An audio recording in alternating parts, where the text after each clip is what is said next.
28வது அதிகாரத்துல 12வது வசனம் வாசி.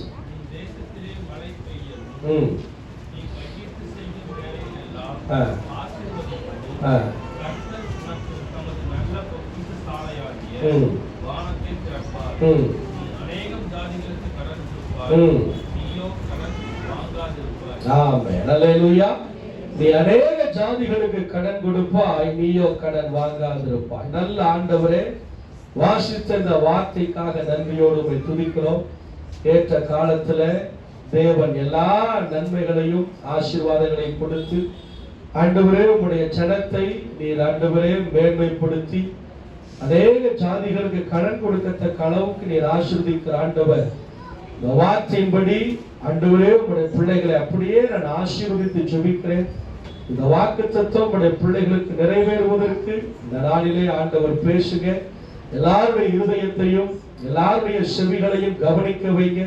கடனத்துறையின் ஆவி, தூக்கத்தின் ஆவி இயேசுவின் நாமத்துல இந்த இடத்தை விட்டு இப்பொழுது விலகட்டும் என்று நாங்கள் ஜெபிக்கிறோம். எல்லாருக்கும் உற்சாகத்தின் ஆவி தந்து ஆசீர்வதிங்கப்பா. இன்னைக்கு விசேஷமா 8வது திருமண நாளை பார்க்கிற நம்முடைய தமிழரசனையும் அவருடைய குடும்பத்தையும் ஆண்டவரே நாங்கள் ஆசீர்வதிக்கிறோம். அந்த குடும்பத்தை இணைத்த உங்களுடைய நல்ல நோக்கம் அவர்களை கொண்டு கர்த்தாவே ஸ்தோத்திரம் ஒவ்வொரு நாளும் நிறைவேறட்டும் என்று ஜெபிக்கிறோம். உங்களுடைய பிள்ளைகள் படைத்த காணிக்கைகள் எல்லாவற்றையும் ஆசீர்வதித்து அங்கீகரி. இயேசு ராஜாவின் நாமத்தில் ஜெபிக்கிறோம் பிதாவே. உள்ள ஒரு சேர் காலியா இருக்குது. ஒரு லேடிஸோ ஜென்ஸோ யாராச்சும் வந்து உட்காரலாம் உட்காரலாம். வெளியிலேயே அங்கேயே ஒரு சேர் இருக்கு, அங்கேயே உட்காரவங்க உட்கார்ந்து. ஹல்லேலூயா. மறுபடியும் அந்த கடைசி பகுதியை மட்டும் வாசிக்கலாம். நீ அநேகம் ஜாதிகளுக்கு கடன் கொடுப்பாய், நீயோ வாங்காமல் இருப்பாய். அல்லேலூயா. போன வார செய்தியுடைய தலைப்பு என்ன?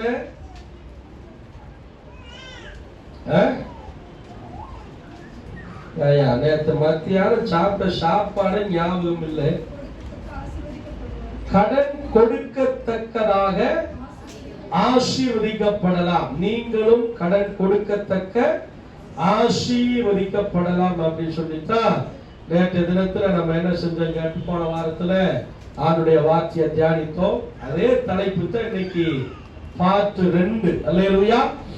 போன வாரத்துல ஏன் கடன் வருது அப்படின்னு சொல்லி ஒரு 5 காரியத்தை சொன்னேன். ஃபர்ஸ்ட் காரியம் என்ன? பார்த்தே சொல்லுங்க, ஃபைன்லாம் போட மாட்டேன். பார்த்தே சொல்லுங்க. ஃபர்ஸ்ட் கர்த்தரை, ஆமா, மத்தேயு 6:33. ஆண்டவரை தேடாம போறதுனால கடன் பிரச்சனைகளுக்கு சிக்கிறோம். இரண்டாவது கர்த்தருக்கு கொடுக்கிறது. லூக்கா 20:23-25 வரைக்கும். மூணாவது நம்முடைய சுய புத்தியை சார்ந்து கொள்வது. வேலைக்கானாலும் எந்த ஒரு காரியமா இருந்தாலும் ஆண்டவருடைய ஆலோசனை இல்லாம சுய புத்தியை சார்ந்து மாம்சீகமா என்ன செய்யறது? ஓடுறது, அகலக்கால் வைக்கிறதுனால கடல்ல சிக்கிட்டு சீரழியது. நாலாவது சோம்பேறித்தனம். நாலாவது என்னது? சோம்பேறித்தனத்தினால கையில இருக்கிறது சேர்ந்துதான் போகுத ஒழிய சேர்த்து வச்ச மாதிரியோ ஆசீர்வதிக்கப்பட்ட மாதிரியோ ஒன்னும் தெரியுது. ஐந்தாவது நம்முடைய வருமானத்துக்கு மிஞ்சி செலவழிக்கிறது. அதுக்கு நம்முடைய திராணிக்கு மிஞ்சி நம்ம என்ன செய்யறது? திட்டம் போடுறது. 1000 ரூபாய் வருமானம் வருதுனாக்கா 5000 ரூபாய்க்கு என்ன செய்யுது? நம்ம பிளான் போட்டுட்டு கடைசியில விசுவாசம் அப்படிங்கிறது. அல்லேலூயா. அடுத்து 6வது பண ஆசை. பண ஆசையினால போய் எங்க சிக்கிறது? கடனுக்குள்ள சிக்கிறது. ஏதாயிலும் அதிகமா ஆசைப்படுறது. இப்படித்தான் அநேகருடைய வாழ்க்கையில என்ன ஆகுதுன்னு கேட்டீங்கன்னா, கடன் என்கிற இந்த பாரத்துக்குள்ள போய் தேவ பிள்ளைகளும் சேர்ந்து சிக்கிக்கிறோம். அல்லேலூயா. போன வாரத்துல இதனாலதான் பிரச்சனை, இதான் பிரச்சனை அப்படிங்கிறத பார்த்தோம். போன வாரத்துல இந்த செய்தி கொஞ்சமாவது உங்களுக்கு பிரயோஜனமா இருந்துச்சா இல்லையா அப்படின்னு எனக்கு தெரியல. யாருக்காவது பிரயோஜனமா இருந்ததா இந்த செய்தி? போன வாரத்துல செல்வியக்காக கையை தூக்குறாங்க. அல்லேலூயா. சரி, இன்னைக்கு கடன்ல இருந்து எப்படி விடுபடலாம் அப்படின்னு சொல்லி ஒரு 6 காரியத்தை இன்னைக்கு அதே மாதிரி நம்ம பார்த்து நம்ம ஜெபம் பண்ணி முடிக்க போறோம். அல்லேலூயா. நீங்களும் கடன் கொடுக்கத்தக்க அளவுக்கு என்ன செய்யலாம்? ஆசீர்வதிக்கப்படலாம். இப்பொழுது கடன்ல இருக்கிற நீங்க, இப்பொழுது வட்டி கொடுத்து கொண்டிருக்கிற நீங்க, வட்டி கூட கட்ட முடியாத சூழ்நிலையில் இருக்கிற நீங்க, ஆமென், ஸ்தோத்திரம், ஆசீர்வதிக்கப்பட்டு அநேகருக்கு கடன் கொடுக்கத்தக்க அளவுக்கு ஆண்டவர் உங்களை உயர்த்தணும். அல்லேலூயா. அப்படி ஆசை யாருக்காவது இருக்கா? நான் என்ன சொல்றேன்னா, மலையாளத்துல பேசிட்டேன்னு நினைக்கிறேன். ஆசை அப்படி யாருக்காவது இருக்குதா இல்லையா? நிறைய கந்துக்காரங்களை பார்த்து வயிறு எறிகிறோம்ல, வயிறு எறியுதா இல்லையா? எதுக்கு வயிறு எறியுது? இந்த ஆள்கிட்ட நம்ம வாங்கிக்கிட்டே இருக்கிற மாதிரி இருக்குது. என்னைக்கு நம்ம கொடுக்கத்தக்க அளவுக்கு மாறுவோம் அப்படிங்கிற ஒரு கொஞ்சமாச்சும் ஒரு கவலை வேதனை யாருக்காவது இருக்குதா இல்லையா? அதெல்லாம் பழகி போச்சு பாஸ்டர். என்ன செஞ்சாலும் என்ன செய்ய முடியாது, அதெல்லாம் நிறுத்த முடியாது. ஒரு 2 பேருக்கு போட்டி, 2 பேருக்கு போட்டி. நாய் வாழ என்ன செஞ்சிடலாம்? நிமித்திடலாம் அப்படின்னு ஒருத்தனுக்கு ஒருத்தன் சொல்றா நிமித்திடலாங்கிற, ஒருத்தன் என்ன சொல்றா நிமித்த முடியாது அப்படிங்கிறான். நிமித்திடலாம் அப்படின்னு சொல்ற ஆள் என்ன செய்யறான்? பெட்டு கட்டுறான். 2 பேரும் சவால் விட்டு எவ்வளவு தருவேன்? ஒருத்தன் சொல்ற நான் 5000 ரூபாய் தரேன். முடியாதுங்கிற ஆள் எவ்வளவு சொல்றான்? 5000 ரூபாய் நான் பெட்டு கட்டுறேங்கிறான். இவன் முடியுங்கிறவன் என்ன செய்யறான்? எத்தனை நாளில் முடிச்சு காட்டுவேன்? அவன் சொல்றான் நான் 1 மாசத்துக்குள்ள என்ன செய்யறேன்? நாய் வாழ் இப்ப சுருண்டுதான் இருக்கும். அவன் என்ன சொல்றாங்க, நேரம் அப்படி என்ன செஞ்சிடறேன்? நிமித்திடுற, நீட்டி என்ன செஞ்சிடற? நாய் வாழ அப்படி நீளமா நான் வச்சிடுறேன், 1 மாசம் டைம் கொடு அப்படின்னு என்ன செய்யறான்னாக்கா டைம் கேட்டா அவனு சரி அப்படின்ட்டான்.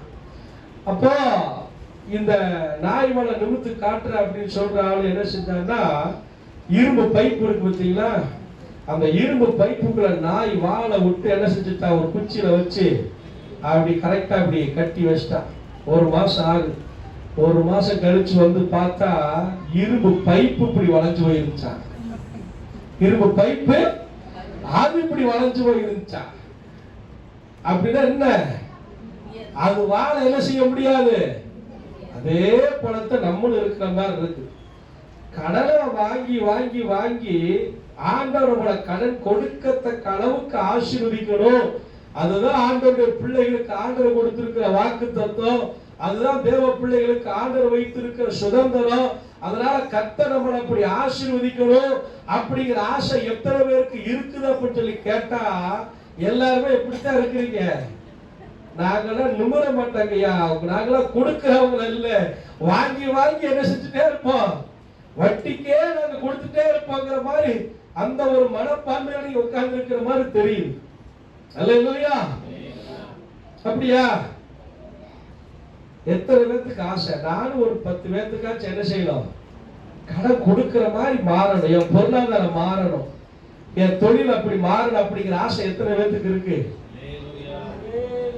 இது உண்மையிலேயே அந்த அந்த வாழை கூட ஏன்னா வெட்டியான நிமித்திலா போல தெரியும், உங்களை ஒண்ணுமே செய்ய முடியாது போல தெரியும். அல்லேலூயா. தேவ சமூகத்திலிருந்து சொல்ல வருகிற வார்த்தையை கப்பு கப்புன்னு அப்படியே கேட்ச் பண்ணிக்கணும், ஆமோதிக்கணும். நீங்க டைம் பாஸுக்காக இங்க என்ன செய்யல, உண்மையிலேயே வரல. கர்த்தருடைய வார்த்தை ஜீவனுள்ள வார்த்தை. அது நம்முடைய ஆவியையும் ஆத்துமாவையும் என்ன செய்வா, உயிர்ப்பிக்கத்தக்கது. அப்படிப்பட்ட வல்லமை உள்ள வார்த்தைகள். அல்லேலூயா. இந்த வல்லமை உள்ள வார்த்தை நமக்குள்ள கிரியை செய்யணும். அப்படின்னா ஒண்ணே ஒண்ணு, உங்களுக்குள்ள அந்த வசனம் கிரியை செய்வதற்கு நீங்க இடம் கொடுக்கணும். இடம் இருந்தாத்தான் விசுவாசம் வரும். விசுவாசம் இருந்தாத்தான் அந்த வசனம் உள்ள உட்கார்ந்து என்ன செய்யும், அது உங்களை அப்படியே கிரியை செய்ய, உங்களை மாற்றும். அல்லேலூயா. நீங்க வசனத்தை நம்பல, வசனத்தை விசுவாசிக்கல, நீங்க இப்ப இருக்கிற சூழ்நிலையை மட்டும் பாக்குறீங்க. இப்ப இருக்கிற சூழ்நிலை உங்களை இன்னும் மேலும் மேலும் என்னை கடன்காரனா தான் மாத்தும் அப்படிங்கிற மாதிரி நீங்க இருந்தீங்க அப்படின்னா உங்களுடைய நினைவுப்படி யோசனைப்படி என்னதான் நடக்கும்? அது அப்படித்தான் நடக்கும். கர்த்தரால் கூடாத காரியம் ஒன்றுமில்லை. என்னை ஆண்டவர் ஆசீர்வதிப்பார், என் சந்ததி ஆசீர்வதிப்பார், என் சந்தானங்களை ஆசீர்வதிப்பார். ஆமென், ஸ்தோத்திரம். என்னுடைய சந்ததியிலே அநேக ஆமென் ஸ்தோத்திரம் ஐஸ்வர்யவான்களை, செல்வந்தர்களை, தொழிலதிபர்களை கர்த்தர் எழுப்புவார் அப்படிங்கிற ஒரு விசுவாசம் நமக்குள்ள இருந்துச்சு அப்படின்னா, உங்கள் கண்கள் காண உங்க பிள்ளைகள், உங்க பேர பிள்ளைகள், அவருடைய சந்ததி ஆமென் ஸ்தோத்திரம் அத்தனை ஆசீர்வாதமா இருக்கிறத உங்க கண்ணு பார்க்கும். அல்லேலூயா. ஆமா. அதனால கர்த்தருடைய வார்த்தையை கேட்கும் போது எப்படி கேட்கணும்? ஒரு வார்த்தை எனக்கு கிடைத்த உடனே நான் எழுந்திருந்தேன் அப்படின்னு வேதத்துல வாசிக்கும். இங்க கர்த்தருடைய வார்த்தையை கொடுத்த உடனே அப்படிங்கிற மாதிரி இருக்குது. அல்லேலூயா. நிறைய பேர் தூங்குறீங்க. வெளியில உள்ள இருக்கிற ஆளுகளை கூட கொஞ்சம் என்ன செஞ்சிடலாம், கொஞ்சம் அப்படியே தட்டி எழுப்பிடலாம். வெளியில பார்த்தா நிறைய பேருக்கு தூக்கம். இந்த கேமரா வேற ஓடிட்டு இருக்குது, அதனாலதான் நான் வெளியில வராம இருக்கேன் இல்லையா? அதனால வெளியில நல்லா உற்சாகமா இருக்கிறவங்க என்ன செய்யுங்கன்னா, தூங்குறாங்க கொஞ்சம் அப்படியே லேசா என்ன செய்யுங்க, ஒரு கிள்ளு. ஆமென், ஸ்தோத்திரம். உற்சாகமா இருக்கிறீங்க, ஸ்தோத்திரம் அப்படின்னு சொல்லுங்க. அல்லேலூயா, அல்லேலூயா. என் பக்கத்துல எவன் பேர்த்தான் இங்க சில அம்மாமார்கள்லாம் நைட்டு வேலைக்கு போயிட்டு வந்துடுறாங்களா, பாவம் அவங்களுக்கு வந்த உடனே என்ன வந்துருது, சிலருக்கு அப்படியே தூக்கம் வந்துருது. அதனால அவங்கள நீங்க பக்கத்துல இருக்கிற கொஞ்சம் என்ன செய்யுங்க, நைட்டு வேலைன்னா என்ன 12 மணி வரைக்கும் சீரியல் பாக்குறதா வேற எந்த அப்படி வேலைக்கு போயிட்டு வந்து தூங்குறாங்க நினைச்சிடாதீங்க. இல்லையா? ஆமா, ஸ்தோத்திரம். சரி, இப்ப கடன்ல இருந்து விடுபட நம்ம என்ன செய்யணும் அப்படின்னு ஒரு 6 காரியத்தை உங்களுக்கு நான் சொல்ல போறேன். இல்லையா? ஃபர்ஸ்ட் காரியம் என்ன தெரியுமா? ஃபர்ஸ்ட் காரியம் என்ன தெரியுமா? வாங்கின கடனை திருப்பி கொடுக்கணுங்கிற எண்ணம் இருக்கும். வாங்கின கடனை திருப்பி கொடுக்கணும் அப்படிங்கிற எண்ணம் இருந்தா தான் கடன் இல்லாம வாழ முடியும். அல்லேலூயா. சங்கீதத்துல 37:21 வாசிங்க பார்ப்போம். சங்கீதம் 37:21. துன்மார்க்கன் கடன் வாங்கி செலுத்தாமல் போகிறான், நீதிமானோ இறங்கி கொடுக்கிறான். இத பொது மொழிபெயர்ப்புல எப்படி இருக்குன்னா, பொல்லாதவ வாங்கின கடனை திரும்ப கொடுக்க மாட்டார் அப்படின்னு போட்டு, வாங்கிய கடனை திரும்ப கொடுக்க மாட்டார் அப்படின்னு சொல்லி போட்டிருக்கு. அல்லேலூயா.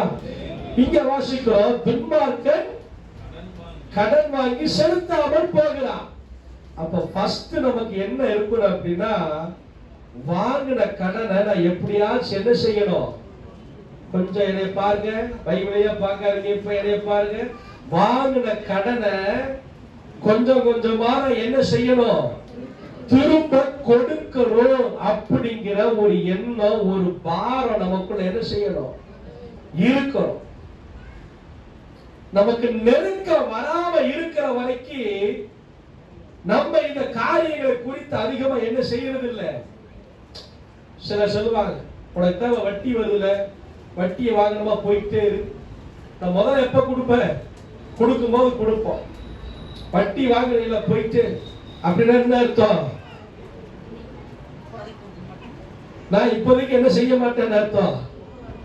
வாங்குற கடனை கொடுக்க மாட்டேன், வட்டியை வேணா என்ன செஞ்சுட்டே போ, வாங்கிட்டே போ அப்படின்னு அர்த்தம். வாங்குற கடனை திருப்பி கொடுக்கணுங்கிற எண்ணம் இருந்தது அப்படின்னா தான் நமக்கு அந்த கடனை அடைக்கணுங்கிற ஒரு அக்கறை வரும். அல்லேலூயா. வட்டியோட சேர்த்து கொஞ்சம் கொஞ்சமா என்ன செஞ்சிடணும், முதலையே அப்படி அடைச்சுக்கிட்டே போகணும். இந்த எண்ணம் எனக்கு வராத வரைக்கும் நம்முடைய வாழ்க்கையில கடன் என்ன செய்யாது, மாறாது.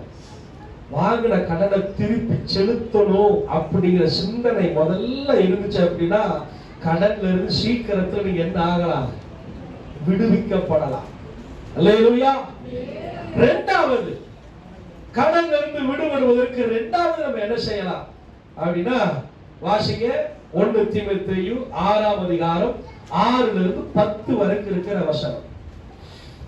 1 தீமோத்தேயு 6:6-10 வரைக்கும். போதும் என்கிற மனதோடு கூடிய தேவபக்தியே மிகுந்த ஆதாயம். உலகத்திலே நாம் ஒன்றும் கொண்டு வந்ததும் இல்லை, இதிலிருந்து ஒன்று கொண்டு போக போறதும் இல்லை. நிச்சயம் உண்ணவும் ஒடுக்கவும் நமக்கு உண்டாயிருந்தால் அது போதும் என்று இருக்க கடவோம். ஐஸ்வர்யவான்கள் ஆக விரும்புகிறவர்கள் சோதனையிலோ கண்ணியிலோ மனுஷரை கேட்டிலும் அழிவிலும் அமர்த்துகிற மதிகேடும் சேதமுமான பலவித இச்சைகளிலும் விழுகிறார்கள். பண ஆசை எல்லா தீமைக்கு வேறா இருக்கிறது. சிலர் அதை இச்சித்து விசுவாசத்தை விட்டு விலகி அநேக வேதனைகளால் தங்களை உருவ குத்தி கொண்டிருக்கிறார்கள். இரண்டாவது, கடன்ல இருந்து விடுவிக்கப்படணும் அப்படின்னா என்ன செய்யணும் தெரியுமா? அடுத்து நான் கடன் வாங்க மாட்டேன் அப்படிங்கிற ஒரு தீர்மானத்துக்குள்ள நம்ம வரணும். என்ன செய்யணும்? என்ன செய்யணும்? கடன் வாங்க மாட்டேன் அப்படிங்கிற இங்க வசனம் சொல்லுது, போதும் என்கிற மனதோடு கூடிய தேவ பக்தியே மிகுந்த ஆதாயம். அதுதான் நமக்கு மிகுந்த ஆதாயம். பண ஆசையில் ஐஸ்வர்யவான்கள் ஆக வேண்டும் என்று என்ன செய்கிறார்களா? சிலர் விரும்பி இப்படிப்பட்ட இக்கட்டுக்குள்ள சிக்கலுக்குள்ள சிக்கிக் கொள்ளுகிறார்கள் அப்படின்னு அங்க சொல்லப்படுகிறது. சில காரியங்களுக்கு கடன் வாங்கித்தான் ஆகணும் அப்படிங்கிற சூழ்நிலை வந்தா நீங்க வாங்குங்க. ஆனாலும் முடிந்த வரைக்கும் கடன் வாங்க மாட்டேன் அப்படிங்கிற தீர்மானத்தோடு நீங்க வாழ்வது உங்களை மேலும் மேலும் மேலும் கடன்காரர்களாக மாற்றாமல் உங்களை ஆசீர்வதிப்பதற்கு, நீங்க சுறுசுறுப்பா இருப்பதற்கு, நீங்க கர்த்தரை பற்றிக் கொள்வதற்கு அது உங்களுக்கு ரொம்ப பிரயோஜனமா இருக்கும். எது? இனி நான் கடன் வாங்க மாட்டேன் அப்படிங்கிற தீர்மானம், அந்த உறுதி உங்களுக்கு எப்படி இருக்குன்னா ரொம்ப பிரயோஜனமா இருக்கு. அல்லேலூயா. சங்கீதம் 37:16 வாசிங்க. ஒருவர் நீதிமொழிகள் 15:16 வாசிங்க.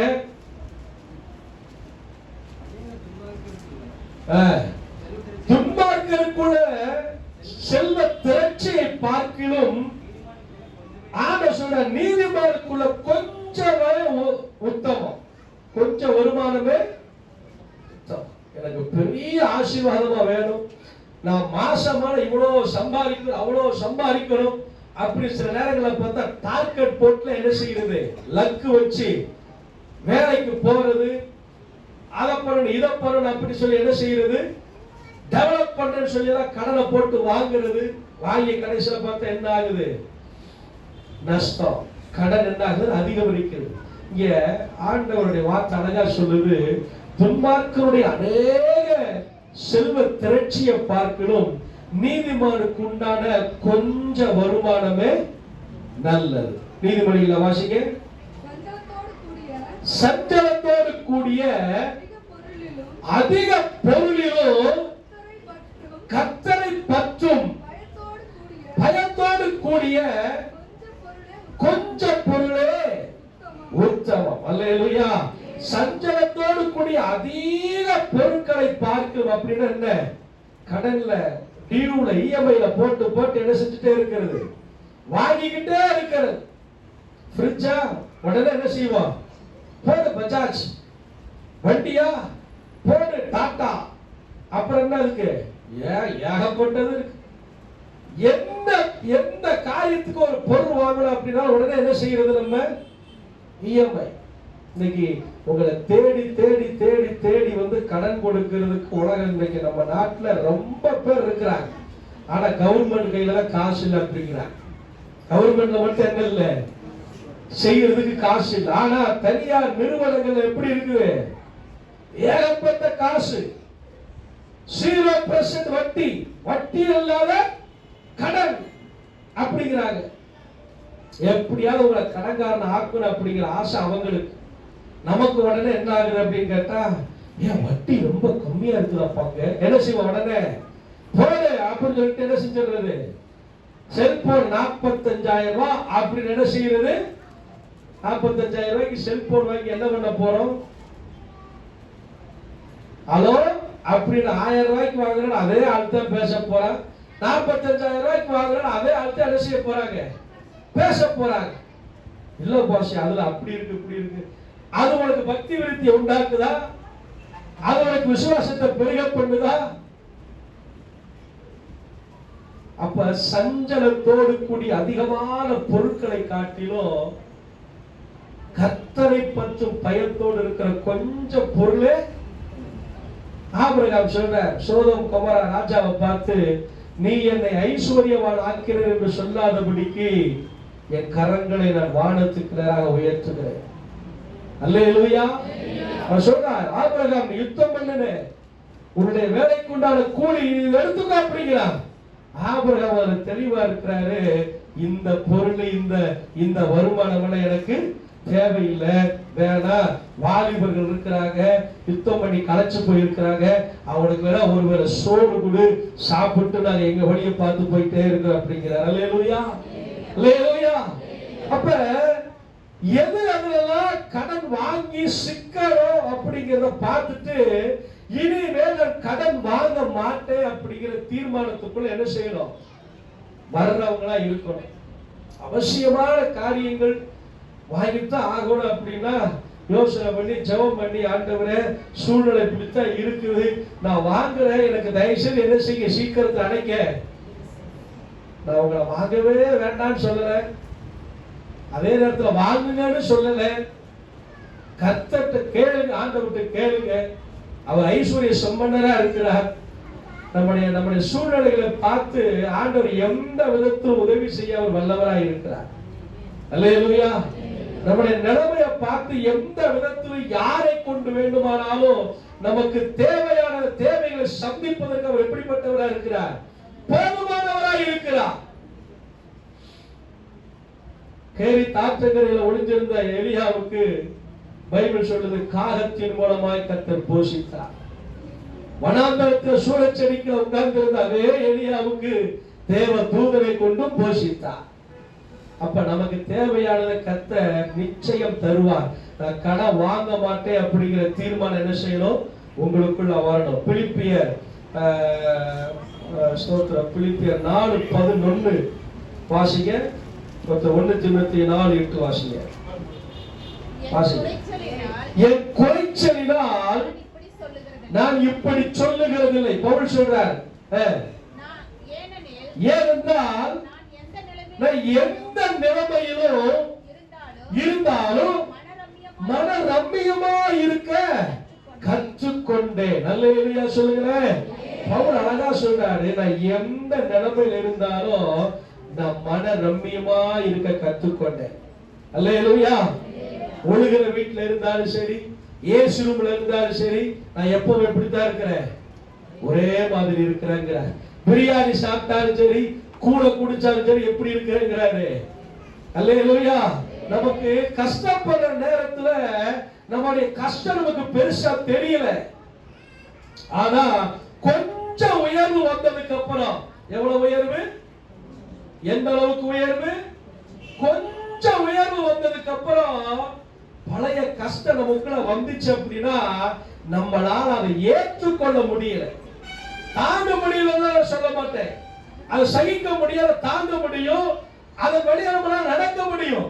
ஆனா மனசு என்ன சொல்லுதுன்னா, ஏய் இப்ப இந்த நிலைமையில இருக்கிற, இனி நீ கீழ் நிலைக்கு என்ன செய்யாத, இனி கீழ் நிலைக்கு என்ன செய்யாத, நீ போகாத.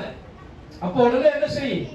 ஏதாவது ஒண்ண வாங்கு, அதை இப்படி செய்யி அப்படின்னு மனசு என்ன செய்யுதுன்னா நம்முடைய கீழ் நிலைய ஏற்றுக்கொள்ள மனசு மறுக்குது.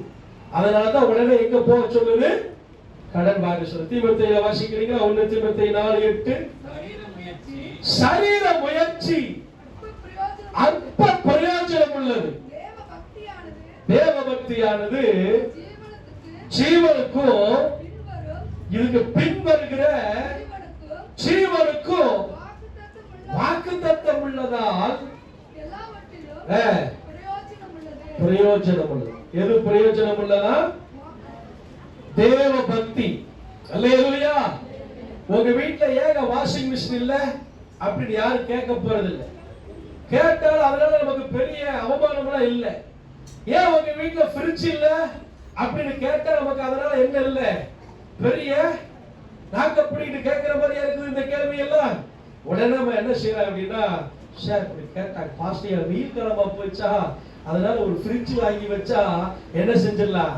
யாராவது உங்களை மாதிரி எங்களை சொல்லிடுவாங்க. உடனே உங்களை மாதிரி பாஸ் மாதிரி யாராவது வந்தாங்கன்னா உள்ள வச்சு வச்சு என்ன செய்யலாம், ஜூஸ் போட்டு கொடுக்கலாம். தினமும் வர்றவங்க வீட்டுக்கு. அல்லேலூயா. அதுவும் இந்த அக்னி நட்சத்திரம் அதுவும் என்ன செஞ்சிச்சு, பங்கங்க மழை வச்சு அது ஓஞ்சு போச்சு. எத்தனை வீட்டுல ஃப்ரிட்ஜ் வந்து சும்மா கிடக்கு தெரியுமா? எத்தனை வீட்டுல வாஷிங் மிஷின் சும்மா கிடக்கு தெரியுமா? இடத்தை அடைச்சுக்கிட்டு கிடக்குது. அது அடுத்தவங்களுக்கு கொடுத்தா கூட யாருக்காவது என்ன ஆகும், ஒரு பிரயோஜனமாவது ஆகும். நாங்க எங்க வீட்டுல 3 வாஷிங் மிஷின் என்ன செஞ்சிருக்கிறோம், தூக்கி கொடுத்தாச்சு. பல நாள் பல வருஷங்கள் கையில தான் துவைச்சாங்க. ஒரு 3 வருஷத்துக்கு முன்னாடி தான் ஒரு வாஷிங் மிஷின் வாங்கி மறுபடியும் உள்ள வச்சிருக்கு. ஏன் சொல்றேன்னா, தேவையில்லாத கடனை நம்ம என்ன செய்யக்கூடாது, வாங்கி நம்ம பார சுமக்கிறவங்கள மாறக்கூடாது. இதுல நிறைய ஊழியக்காரங்க கூட இப்ப என்ன செய்யறாங்க, சிக்கிறாங்க. நிறைய பாசுமார்கள் கூட கடன் கொடுக்கிறாங்க அப்படின்னு சொல்லி என்ன செஞ்சாங்க, சிக்கிறாங்க. வண்டி வாங்குறதுக்கு சபையில இருக்கிற வருமானத்தை நம்பி யாரோ ஒருத்தர் கொடுக்கிற தசம பாகத்தை நம்பி என்ன செய்யுது அப்படின்னு கேட்டா, பரவாயில்ல மாசமான இவ்வளவு வருமானம் வருது, இந்த ஆத்மா இவ்வளவு தசமபாகம் கொடுக்குது, உடனே என்ன செஞ்சிடலாம், நம்ம இதை வாங்கினா இந்த காரியத்தை என்ன செஞ்சுக்கலாம், மேட்ச் பண்ணிடலாம் அப்படி நினைச்சு என்னைக்கு வாங்குறாங்க அந்த மாசத்துல இருந்து வருமானம் என்ன செய்ய ஆரம்பிக்குது, குறைஞ்சு போகுது. யாரை நம்பி யாருடைய தசமபாகத்தை நம்பி சில நேரத்துல பொருள் வாங்குறோமோ அந்த தசமபாகம் அந்த மாசத்துல என்ன ஆகுது, யாரை நம்பி வாங்கல, யார் சொல்லி வாங்கல. நிறைய நேரத்துல நம்ம ஆண்டவர் என் தேவை என்னன்னு தெரியாதாங்க பாஸ்டர்யா அப்படின்னு சொல்லியே கடனை வாங்கி என்ன செய்யறோம்.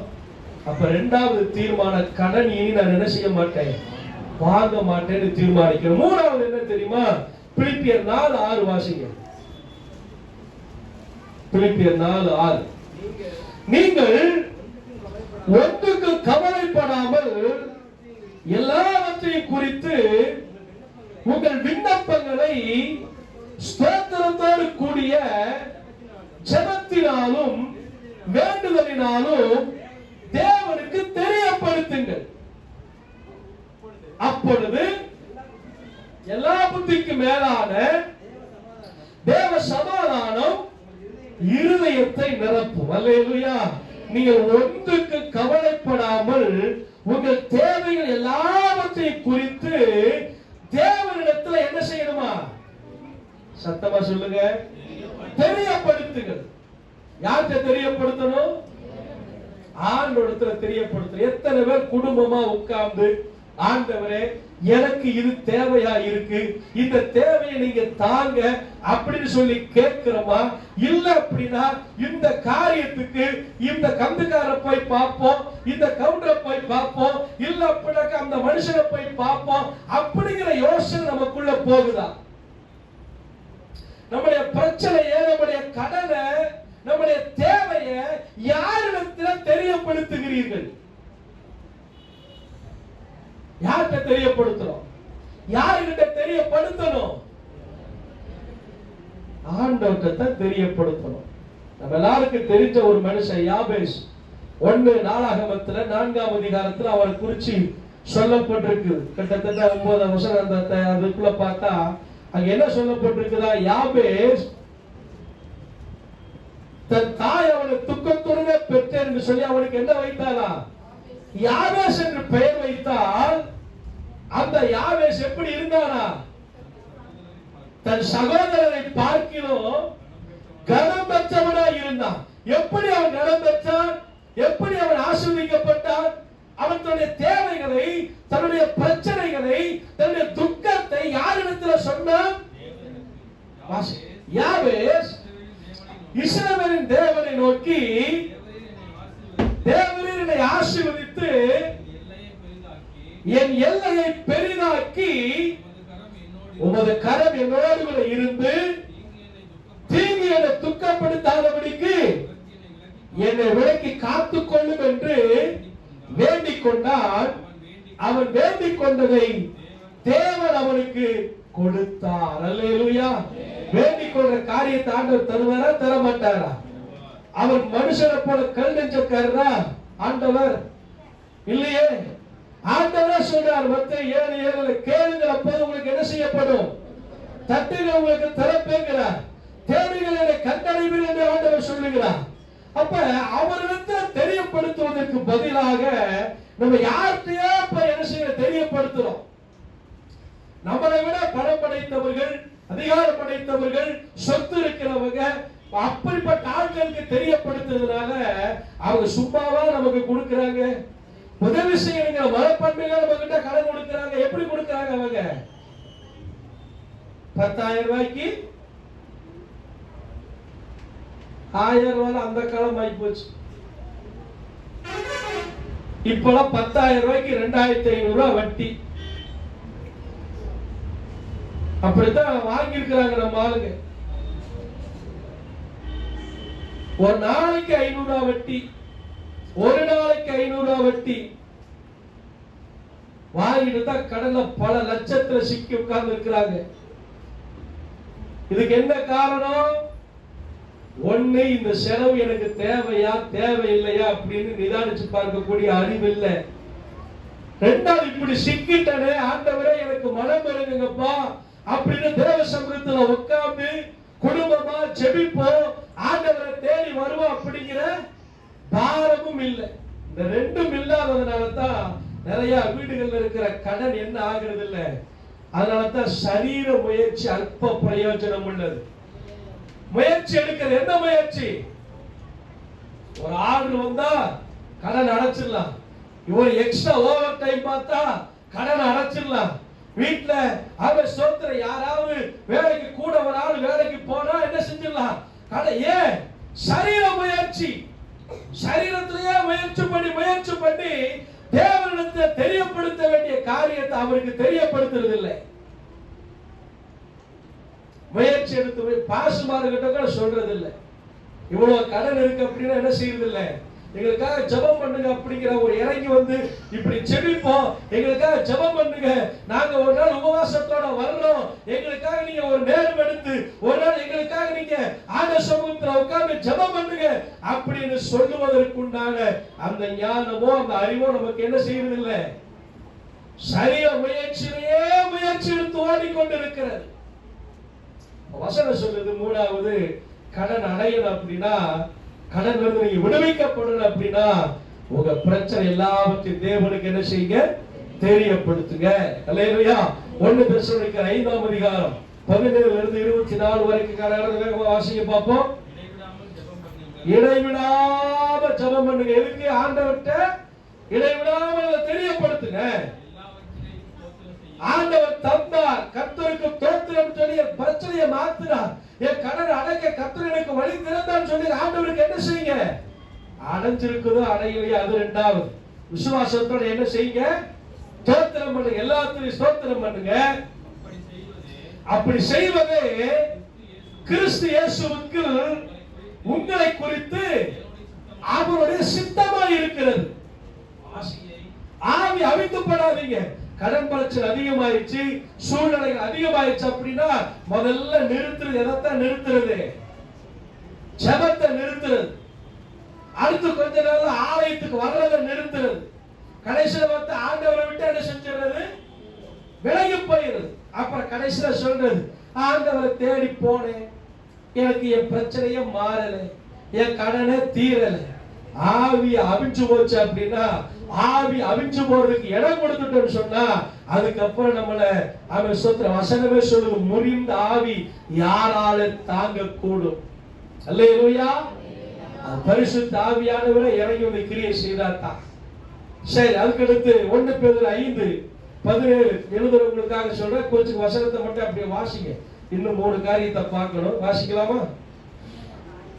1 பேதுரு 5:17.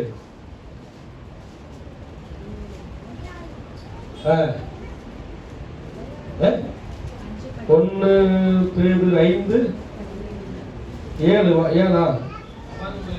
அவர் உங்களை விசாரிக்கிறவர் ஆனபடினால் உங்க கவலைகள் அவர் மேல என்ன செய்யுங்க.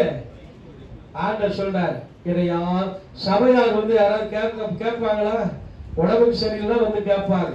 கடன்காரனை போய் யாராவது, ஏங்க உங்க கடன் எப்படி இருக்கு, இனிமேல் கடன் வாங்கி இருக்கிறீங்களா, கடன் கொஞ்சமாவது குறைஞ்சிருக்கா அப்படின்னு யாராவது போய் யாரையாவது விசாரிக்கிறீங்களாமா? இங்க யாரையாவது போய் விசாரிக்கிறீங்களா? யாராச்சும் உடல்நிலை சரியில்லாத ஆளுகளை போய் யாராவது விசாரிக்கிறீங்களா? விசாரிப்பீங்களா? விசாரிக்க மாட்டீங்களா? போன்லயாவது அக்கா தேவி அக்கா எப்படிக்கா இருக்கிறீங்க, அம்மா எப்படி இருக்கிறீங்க, ஐயா எப்படி இருக்கிறீங்க, போன்லயாவது என்ன செய்வோம். கடன் இருக்கிற ஆளுகளை யாராவது போன் போட்டு, ஆர்வன் பிரதர் உங்க 2 லட்சம் ரூபாய் கடன் எப்படி இருக்கு பிரதர், யாராவது போன் போட்டு கேட்டிருக்கிறீங்களா? ஏன் கேட்கறது இல்ல? ஏன் கேட்கறது இல்ல? கேட்டாக்கா நம்ம சொல்லுவீங்க கொடுக்கவா போறேன், வாயை திறந்து கேட்கற அப்படின்னா கூட. அவர் ரொம்ப நல்லவர். அப்ப ஜெயக்குமார் ஒரு நாள் கேட்டார், அவர் இலக்கார ஐயா, அப்ப நீங்க ரொம்ப நல்லவருக்கியா. அப்ப ஏன் கேட்கறது தெரியுமா? கேட்டா நம்ம ஏதாவது என்ன செஞ்சு நம்ம கிட்ட திரும்ப கேட்டுவாங்களோ அப்படிங்கிற ஒரு எண்ணம் நமக்குள்ளே இருக்கும். எதுக்குடா அவங்களை கேட்பானே, இதை விசாரிப்பானே, இவங்க இந்த குடும்பம் நல்ல கடன்ல இருக்கு நமக்கு தெரிஞ்சாலும் கூட என்ன செய்ய மாட்டோம், அத பத்தி வாயை திறக்கல, கேட்க மாட்டோம். அதனாலதான் வசனம் சொல்லுது, அவர்தான் உங்களை விசாரிக்கிறவர். அதனால உங்க கவலை எல்லாம் என்ன செய்யுங்க, அவர் மேல வைத்து விடுங்கள். எபேசியர் 6:18 வேகமா வாசிங்க. உங்களுக்கு வசனத்தை சொல்லணுங்கிறதுக்காக பிரசங்கத்தை வேகமா நான் சொல்லுறேன்.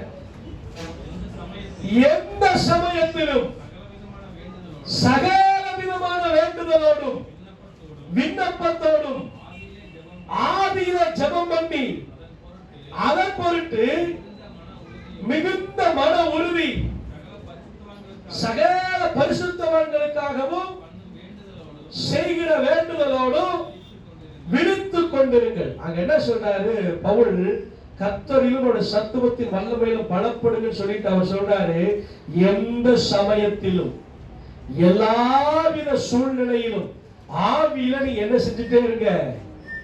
அம்மா என்னைய பாருங்க அம்மா, ஆவியில என்ன செஞ்சுட்டே இருங்க, ஜெபம் பண்ணிட்டே இருங்க. ஆவியில ஜெபம் பண்ண பழகணும். அல்லேலூயா. அப்ப தேவனுக்கு தெரியப்படுத்தணும். 3வது கடல்ல இருந்து விடுபடுவதற்கு என்ன செய்யணும்? ஆண்டவருக்கு சத்தமா தான் சொல்லுங்கம்மா, என்னால முடியல இன்னைக்கு. அல்லேலூயா. தேவனுக்கு தெரியப்படுத்தணும். ஃபர்ஸ்ட் என்ன சொன்னேன்? வாங்கின கடனை திருப்பி கொடுக்கணும் அப்படிங்கிற எண்ணம் இருக்கணும். 2வது கடன் வாங்க மாட்டேங்கிற தீர்மானம் வேணும். 3வது தேவனுக்கு எல்லாவற்றையும் தெரியப்படுத்தணும். 4வது வாசிக்கலாம், நீதிமொழிகள் புஸ்தகத்துல 3ஆம் அதிகாரம் 9-10. உன் பொருளாலும் உன் எல்லா விளைவின் முதற் பலனாலும் கர்த்தரை கனம் பண்ணு, அப்பொழுது உன் களஞ்சியங்கள் பூரணமாய் நிரம்பும், உன் ஆலைகளில் திராட்சரசம் புரண்டு ஓடும். 4வது ஆண்டவர் சொல்றாரு, உன் பொருளாலும் உன் விளைவின் முதற் பலனாலும் நீ என்னை என்ன செய்ய, கனம் பண்ணு அப்படின்னு ஆண்டவர் சொல்றார். 4வது ஆசீர்வாதத்துக்கு உண்டான வழி, 4வது ஆசீர்வாதத்துக்கு உண்டான பாதை, ஆசீர்வாதத்துக்கு உண்டான செயல் என்ன அப்படின்னா, 4வது ஆண்டவர் சொல்றாரு, உன் பொருளால உன்கிட்ட என்ன இருக்குதோ அதை நீ ஆண்டவருக்கு கொஞ்சமாவது என்ன செய்ய பழகு, கொடுத்து பழகு. அல்லேலூயா. முதற் பலனை கொடுத்து பழகு. ஆண்டவர் இஸ்ரவேல்ல முதற் பலன்களின் பண்டிகை என்று சொல்லியே ஒரு பண்டிகையவே கர்த்தர் ஏற்படுத்தி இருந்தார். முதற் பலன்களின் வெளியில கேக்குதா கேட்கலையா? என்ன பண்டிகை சொல்லுங்க? நமக்கு தெரிஞ்சதெல்லாம் தீபாவளி, நமக்கு தெரிஞ்சதெல்லாம் பொங்கல், நமக்கு தெரிஞ்சதெல்லாம் ரம்ஜான். அதானே கிறிஸ்துமஸுக்கு கூட நம்ம ஆளுங்க சில ஆளுங்க பார்த்தீங்கன்னாக்கா நல்ல துணி போடுறது கிடையாது. தீபாவளிக்கு என்ன செய்யறது? கடனை வாங்கி புது சட்டை, புது வேஷ்டி, புது சேலை, மருமக்களுக்கு சேர்த்து கூட என்ன செய்ய சில நேரத்துல. அப்புறம் நோம்பி ஆயிடுச்சு, அப்புறம் என்ன பண்றதுங்க அப்படின்னு என்ன செய்யறது? எடுக்கிறது. வசனம் சொல்லுது, கர்த்தரை கனம் பண்ணுங்க. அல்லேலூயா, சத்தமா சொல்லுங்க அல்லேலூயா. எப்படி எல்லாம், அதாவது ஒரு காணிக்க, ஒரு பொருத்தனை, ஒரு தசமமாகும், ஒரு உற்சாக காணிக்க, ஒரு ஏவப்பட்டு செலுத்துகிற ஒரு காரியம் சில நேரங்கள்ல சபைக்கு இது தேவை அப்படின்னு அந்த தேவையை அறிந்து செய்யக்கூடிய சில பொருள், சில காணி, சில தேவைகள், இதையெல்லாம் நம்ம சபைக்கு செய்யறோம் அல்லது பாஸ்டருக்கு செய்யறோம் அப்படின்னு நினைக்காம, ஆண்டவரே இது உமக்குரியது, உங்களுடைய ஆலயத்தில் இது குறைந்து இருக்கிறது, உங்களுடைய ஆலயத்தில் இது தேவையா இருக்கிறது என்று தேவையை அறிந்து செய்வதற்கு பேர் தான் கர்த்தரை கனம் பண்ணுவது. அல்லேலூயா. அந்த பசங்க உள்ள அவசியம், அதுதான் கர்த்தரை கனம் பண்ணுவது.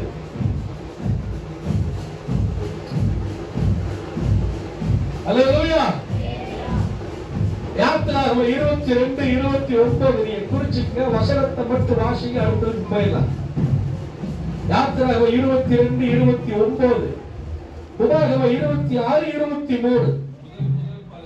முதல் பழுக்கும் அந்த பழத்தையும் வடையும் ரசத்தையும் காணிக்கையாக செலுத்த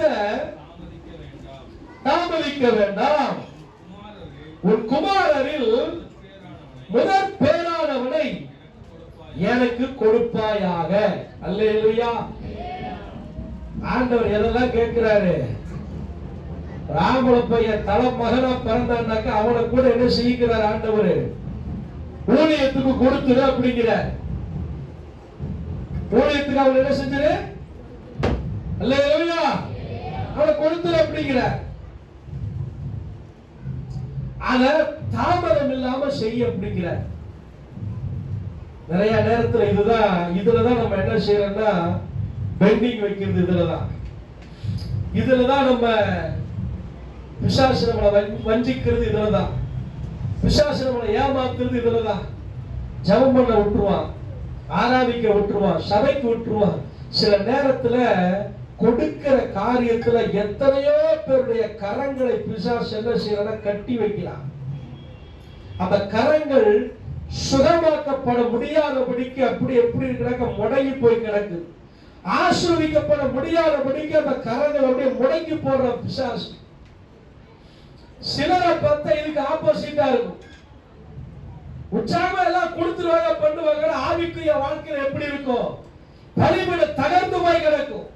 ஜெபம் இருக்காது, வேத வாசிப்பு இருக்காது, பரிசுத்தம் இருக்காது, ஒழுக்கம் இருக்காது, எந்த விதமான ஒரு தேவனுக்கு பிரியமான கனிகள் ஒண்ணுமே இருக்காது.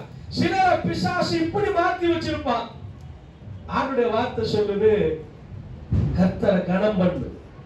அல்லேலூயா, அல்லேலூயா. உபாகமம் 26:2-3 வாசிங்க. உன் தேவனாகிய கர்த்தர் உனக்கு கொடுக்கிற தேசத்திலே நீ பயிரிடும் நிலத்தின் எல்லா பலனிலும் முந்தின பலனை எடுத்து ஒரு கூடையில வைத்து கர்த்தர் தமது நாமம் விளங்குகிற தெரிந்து கொண்டிருக்கிற பரிசுத்த ஸ்தலத்தில் வந்து ஆசாரியத்தில் கொண்டு வந்து அவனை நோக்கி, கர்த்தர் எங்களுக்கு கொடுத்திருக்கிற நம்முடைய பிதாக்களுக்கு ஆணையிட்டு கொடுத்த அந்த தேசத்தில் வந்து சேர்ந்தேன் என்று உம்முடைய தேவனாகிய கர்த்தருக்கு முன்பாக அறிக்கை இடுகிறேன் என்பாயாக. அல்லேலூயா, அல்லேலூயா. சில நேரத்துல பாருங்க, கொஞ்சம் வருமானம் வரும்போது நம்ம சொல்லுவோம், பாஸ்டையா பாரமானா 2000 தான் சம்பளம், இது பத்தவே மாட்டேங்குது, கொஞ்சம் என்ன செய்ய எங்களுக்காக 2000 ஒரு 2 மாசத்துல 5000 மாறி இருக்கும். அப்ப நம்ம வாயிலிருந்து இந்த வார்த்தை என்ன செய்யாது? வராது. பாஸ் எதுக்காகவே ஜெபம் பண்ணிட்டே இருப்பார் கடைசி வரைக்கும். 2000க்கே ஜெபம் பண்ணிட்டு இருப்பார். ஆண்டவரே எங்க மக்களுடைய வருமானம் என்ன செய்யல சொல்லுங்க, 10 ஆண்டவரே அவங்க ஆசீர்வதிங்க ஆசீர்வதிங்க. நமக்கு தான் தெரியும் 2000 ரூபாய் 5000 ரூபாய் மாறி எத்தனை மாசம் ஆச்சு? 3 மாசம் ஆயிருக்கும். ஏன் சொல்றது இல்ல அப்படின்னா 5000 ஆச்சுன்னா அப்ப எவ்வளவு தசை வைக்கணும் சொல்லுங்க? 500 ரூபாய் வைக்கணும். 5000 ரூபாய் அப்ப வழக்கமா இலைய வச்சுட்டே இருப்போம். அப்ப 200 ரூபாய் வச்சோம்னா எப்படி ஆயிரும்? பாசுடைய நிரப்பு எப்படித்தான் இருக்கும் சொல்லுங்க? ஐயோ இன்னும் ஆண்டவர் என்ன செய்யல, பிள்ளைகளை ஆசீர்வதிக்கலையே ஏசப்பா. சில நேரத்தில் உபவாசம் போட்டு கூட நாங்க என்ன செய்ய வேண்டியதா இருக்கு. ஆண்டவரே அவங்களை ஆசீர்வதிங்க, அவங்க ஆசீர்வாதமா இருந்தா தான் நாங்க எப்படி இருக்க முடியும்? நாங்க ஆசீர்வாதமா இருக்க முடியும். நாம இங்க உட்கார்ந்து ஜெபத்தை பண்ணுவோம், அங்க ஆண்டவர் ஆசீர்வதிப்பார். ஆசீர்வதிக்கிறத என்ன செய்யறதுல வெளியே சொல்றதே இல்லை. வசனம் சொல்லுது, ஒரு தேவனாகிய கர்த்தரிடத்துல ஆசீர்வாதத்தினுடைய மேன்மையை நீ பேசு, பேசி ஆண்டவருக்கு நீ என்ன செய்ய, நன்றி சொல்லு. அல்லேலூயா. ஆண்டவருக்கு நன்றி செலுத்த அப்படிங்கிறார் அங்க ஆண்டவர்.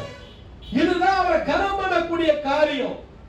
அவர் ஆசீர்வதிக்கிற ஆசீர்வாதத்தை ஒளிச்சு வைக்கிறதல்ல, மறைச்சு வைக்கிறதல்ல, அது தேவனுக்கு தெரியப்படுத்தணும். ஆண்டவரே சொன்ன, நான் உனக்கு இடங்கொள்ளாமல் போகும் மட்டும் உன் மேல நான் ஆசீர்வாதத்தை வருஷிக்க பண்ண வேண்டுமானால் உன் வருமானத்தில் இருக்கிற தசமபாகத்தை கொண்டு ஆலயத்தில் வை. அல்லேலூயா. நீ கனம் பண்ணு. அந்த வழியா 3ஆம் அதிகாரத்தில் பார்த்தீங்கன்னா ஆண்டு சொல்லுவார், எதனால நம்ம வச்சிட்டோம் அப்படின்னு கேட்பார். அல்லேலூயா.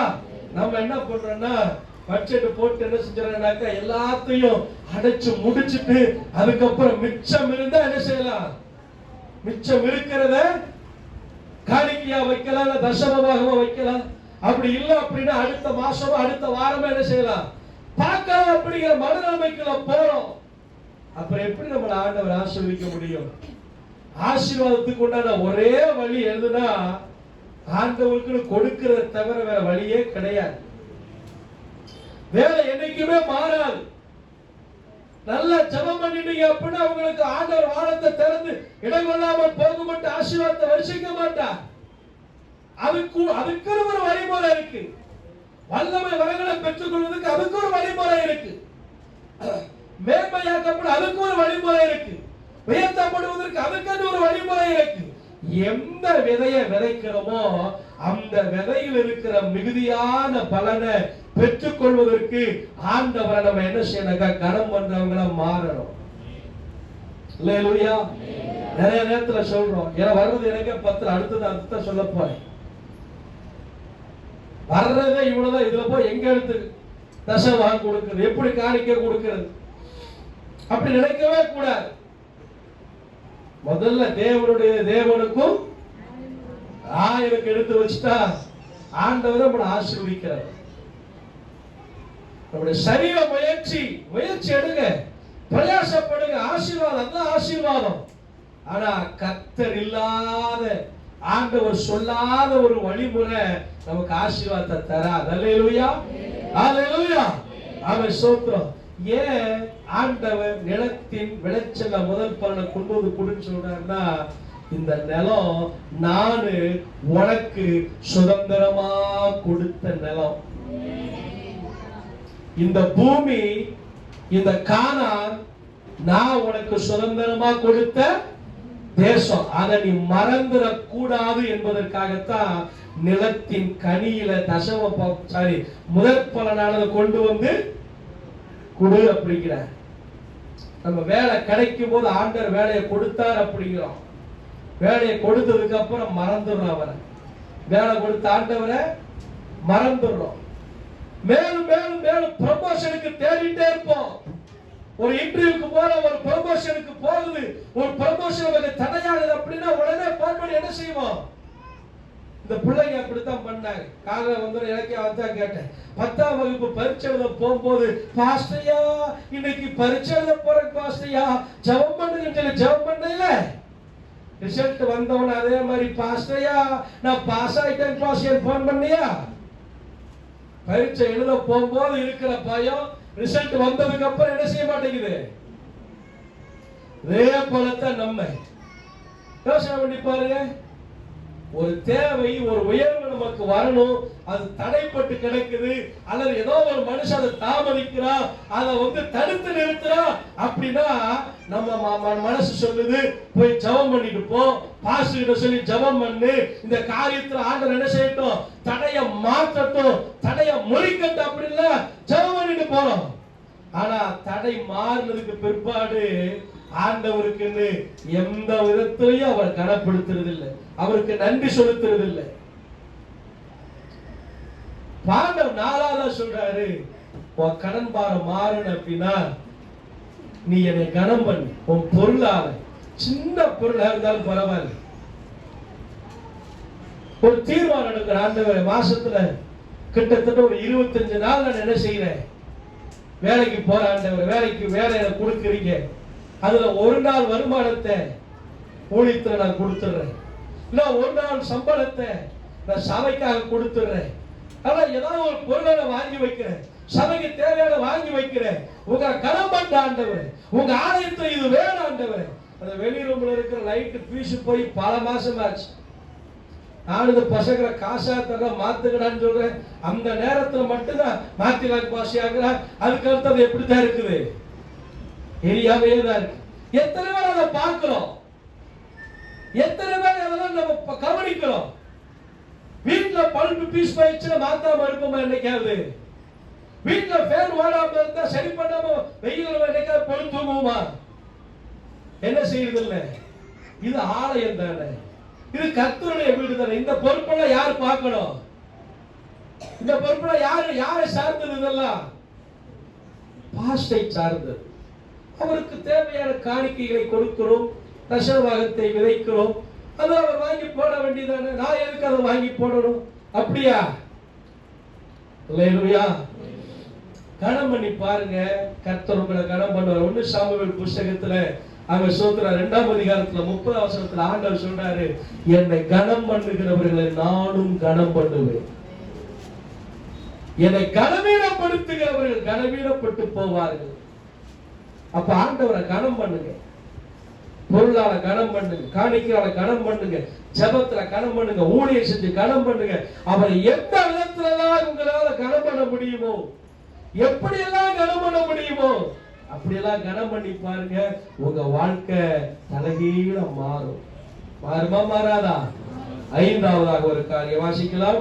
மத்தேயு சுவிசேஷத்துல 14ஆம் அதிகாரம் 15 இருந்து 18 வரைக்கும். மத்தேயு 14. சாயங்காலமாகும் போது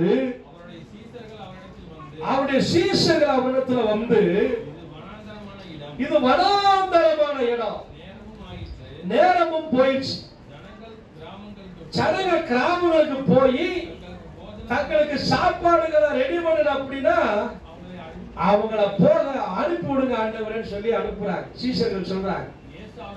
இயேசு அவர்களை பார்த்து, அவர்கள் போக வேண்டியதில்லை, நீங்களே அவங்களுக்கு சாப்பாடு கொடுங்க அப்படிங்கிறார். அவர்கள் எங்க கிட்ட 5 அப்பமும் 2 மீன் தான் இருக்குது, வேற ஒன்றும் இல்லை அப்படின்னா, என்னிடத்துல கொண்டு வாருங்கள் என்றார். உட்கார வைத்து 2 மீனை எடுத்து வானத்தை அண்ணாந்து பார்த்து ஆசீர்வதித்து சீஷர்களுக்கு கொடுத்தார். அல்லேலூயா, அல்லேலூயா. 4வது 5வது என்னன்னா, குறைவுகளை பார்த்து என்ன செய்யக்கூடாது, புலம்ப கூடாது. கொஞ்சம் வருமானம் தான், இதை வச்சு என்ன செய்ய, இதை வச்சு என்னதான் பண்றது, நீ எல்லாம் வாங்கிட்டு ஒரு சம்பளமா, நீ எல்லாம் செய்யறது ஒரு வேலையா, நீ எல்லாம் பண்றது ஒரு தொழிலா, இப்படி என்ன செய்யக்கூடாதா? அல்லேலூயா. யோவான் இதை அழகா எழுதியிருப்பாரு. யோவான் புத்தகத்தை திருப்புங்களே, யோவான் 6ஆம் அதிகாரம் 9ஆம் வசனத்தை வாசிங்க. இங்கே ஒரு பையன் இருக்கிறான். 5 வாற்கோதுமை அப்பங்களும் 2 மீன்களும் இருக்கு. ஆனாலும் அவன் இத்தனை பேருக்கு எப்படி 10 புலம்பல்? சீசர்கள் புலம்புறாங்க, ஆண்டவரே உங்களுக்கு முன்னாடி எத்தனை ஆயிரம் பேர் இருக்கிறாங்க யோசனை பண்ணி பாருங்க. இங்க இருக்கிறது வெறும் 5 அப்பம் 2 மீன். இத வச்சு எத்தனை பேருக்கு நீங்க கொடுப்பீங்க? எத்தனை பேருடைய பசியை பார்க்க முடியும்? சீசர்களுக்கு ஒரே புலம்பலா இருக்கு. ஆண்டவர் என்ன சொல்றாருன்னா, அதை என்னிடத்தில் கொண்டு வாங்க அப்படிங்கிறார். ஆண்டவர் என்ன செய்தாரா, அந்த 5 அப்பத்தை 2 மீனை எடுத்து வானத்தை அண்ணாந்து பார்த்து ஸ்தோத்திரம் பண்ணி அதை ஆசீர்வதித்தார் என்று சொல்லப்படும். அல்லேலூயா. உங்க சம்பளத்தை வாங்கின உடனேயே வீட்டுல கொண்டு வந்து உட்கார்ந்து கணவன் மனைவியா பிள்ளைகளா உட்கார்ந்து கவரை கொடுத்தாங்கன்னா கவரை பிரிக்காது. கையில கொடுத்தாங்கன்னா எவ்வளவு இருக்கிறோட என்ன செய்யாதீங்க. அந்த நேரத்துல பழைய நோட்டா கிழிஞ்ச நோட்டா பார்க்காது. கொண்டு வந்து அப்படியே வச்சு, ஆண்டவரே இதுல நிறைவா இருக்கா குறைவா இருக்கான்னு எனக்கு தெரியல, இந்த காரியத்திற்கு என்ன பண்ணுங்க, ஆசீர்வதிங்கப்பான்னு சொல்லி என்ன செய்யுங்க, குடும்பமா உட்கார்ந்து கை வச்சு ஜெபம் பண்ணி பாருங்க. குறைவான வருமானமா இருந்தாலும் அந்த மாதம் முழு உங்களுக்கு நிறைவா ஆண்டவர் நடத்தி தருவார். யார்கிட்ட கொண்டு வந்து கொடுக்காத, என்னிடத்தில் கொண்டு வாருங்கள் அப்படின்னு ஆண்டவர் சொல்றார். 5 அப்பம் 2 மீன் தான். இது 10,000 பேருக்கு 10வது தான், உண்மைதான். ஆனா கொண்டு போக வேண்டியவர்கிட்ட கொண்டு போயிட்டா, கொடுக்க வேண்டியவர்கிட்ட கொடுத்துட்டா, அவன் சொத்தம் ஆசீர்வதிக்கிறவர் ஆசீர்வதிச்சுட்டாருன்னா அது எத்தனை லட்சம் பேரா இருந்தா கூட அது என்ன ஆகும், குறைவுகள் நிறைவாய் மாறும். அழகா அவன் சொத்திரம் 1 ராஜாக்கள் புஸ்தகத்துல 17ஆம் அதிகாரத்துல ஆண்டவர் அங்க சொல்லி இருக்கிறார். 8 இருந்து 16 வரைக்கும் நீங்க குறிச்சுங்க. சாரிபாத் விதவை குறிச்சு அங்க வாசிக்கிறோம். கொஞ்சம் போல மாவு எண்ணெயும் 2 அடைய சுட்டு பையனுக்கு கொடுத்துட்டு அதுக்கு அடுத்த முடிவு என்னது, சாகல் அப்படிங்கிறது. எலியா சொல்றாரு, அதுல முதல்ல ஒரு சின்ன அடைய பண்ணி என்கிட்ட கொண்டு வா, அப்ப பஞ்சம் தீருகிற வரைக்கும் மாவு எண்ணெயும் களஞ்சியத்துல களத்துல பாத்திரத்துல என்ன செய்யாது, குறையவே குறையா. அல்லேலூயா.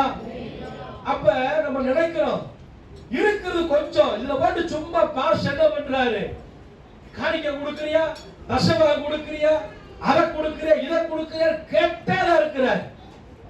அவருக்கு பண ஆசை வந்துருச்சு போல. இந்த நடப்பு இருக்கிற வரைக்கும் உண்மையிலேயே என்ன செய்யாது, உருப்படார். அல்லேலூயா.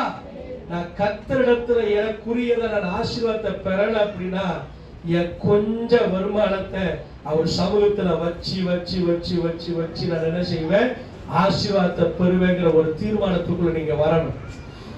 நிறைய வீடுகளை பார்த்தீங்கன்னாக்க இந்த வருமானத்துக்கு வாங்குற சம்பளத்துல தொழில்ல வச்சு ஜெபம் பண்ற பழக்கம் இருக்கா இல்லையான்னு தெரியல.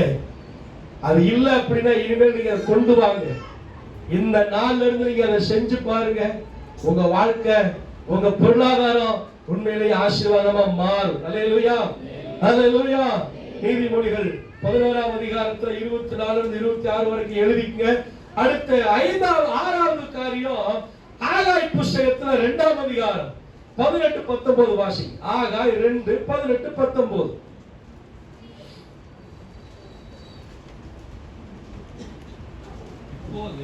இப்போது இதற்கு முந்தின காலத்துல நடந்தத உங்க மனசுல சிந்திச்சு பாருங்க. 9வது மாதம் 24ஆம் தேதி ஆகிய இந்த நாள் முதல் கர்த்தருடைய ஆலயத்தில் அஸ்திவாரம் போடப்பட்ட அந்த நாள் வரைக்கும் சென்ற காலத்தில் நடந்ததையெல்லாம் உங்க மனசுல சிந்திச்சு பாருங்க. உங்க களஞ்சியத்துல விதை தானியம் இல்ல, திராட்சை செடியும் மாதுளை செடியும் பலன் இல்ல.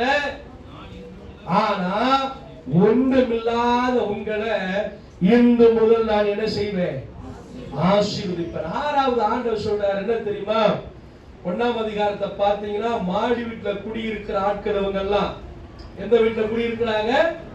மாடி வீட்டுல குடியிருக்கிறாங்க. நிறைய நிலங்கள் இருக்கு, விவசாய நிலங்கள் இருக்கு. ஆனா விதைச்சா அறுவடை காலத்துல பார்த்தா எவ்வளவுதான் வருது? 50 மூட்டை வரும் அப்படிங்கிற இடத்துல 11 மூட்டை தான் வருது. மீதி 49 மூட்டை எங்க இல்ல? அறுவடை இல்ல. விளைச்சல பார்த்தா அமோகமா விளைஞ்சிருக்கு. ஆனா பயிர் உள்ள என்ன இல்ல? அறுவடை களஞ்சியத்துல சாக்குல கட்டி வச்சு பார்த்தா வெறும் 10 மூட்டை 11 மூட்டை தான். ஒலிவ மரத்தை பார்க்கிற நல்லா இருக்கு, திராட்சை செடியை பார்க்கிற நல்லா இருக்குது, தொழிலை பார்த்தா நல்லா இருக்குது, நிறைய வருமானம் வர்ற மாதிரி இருக்குது. ஆனா கணக்கு போட்டு பார்த்தா வரவுக்கு மீறின செலவு என்ன செஞ்சுட்டு இருக்குது? போய்கொண்டு இருக்கிறது. இதே பிரச்சனை தான் இங்க. அப்ப ஆண்டவர் சொல்றாரு, கர்த்தருடைய இன்னைக்கு தேதி எத்தனை? 18.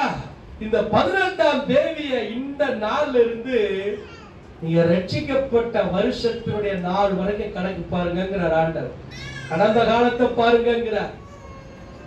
இந்த நாள்ல இருந்து ஒரு 2 வருஷத்துக்கு முன்னாடி ரட்சிக்கப்பட்ட 2 வருஷத்துக்கு முன்னாடி நீங்க ரட்சிக்கப்பட்ட நாள்ல இருந்து கர்த்தருடைய ஆலயம் என்கிற பேச்செடுத்த, கர்த்தருடைய ஆலயம் என்று சொல்லப்பட்ட வேலை, கர்த்தருடைய ஆலயத்தை கட்டணும்னு நினைச்ச தீர்மானித்த அந்த நாட்கள் இந்த நாள் வரைக்கும் உடைய வருமானம் எப்படி, உடைய தொழில் எப்படி அப்படிங்கிற கொஞ்சமாவது யோசனை பண்ணி பாக்குறியா அப்படின்னு ஆண்டவர் கேட்கிறார்.